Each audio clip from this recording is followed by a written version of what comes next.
It is quite a shock to some of us when we find our first gray hair. How did this happen? Am I too stressed? Am I getting old? Though gray hair is a sign of age or wisdom, depending on who you ask, most of us would like to remedy this when we can. It's easy to grab a box of dye at the store.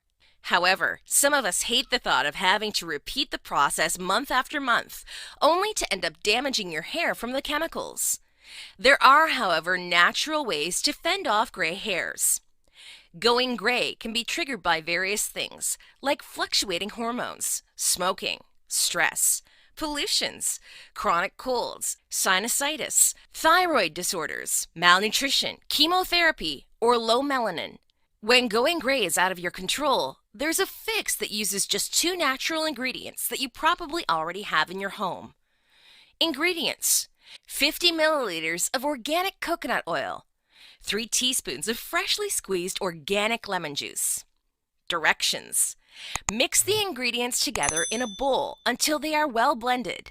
Then massage the mixture into your hair and scalp until it is completely covered. Let it sit for an hour before washing it off with a mild shampoo. You'll want to repeat this process once or twice a week. The coconut oil helps to improve the condition of your hair, condition your scalp, promote hair growth, strengthen your strands, treat your damaged hair, as well as reverse your grays. It also helps to fight dandruff. The vitamin B, C, and phosphorus content in lemon juice also nourishes the hair, treats the cause of gray hair, and prevents premature graying. Now, if you liked the video, give it a thumbs up and share it with your friends. For more health videos, subscribe to our channel and click the bell icon for instant notification. That way, you won't miss any video from us. Also, don't forget to check out our other health videos and recipes on our channel.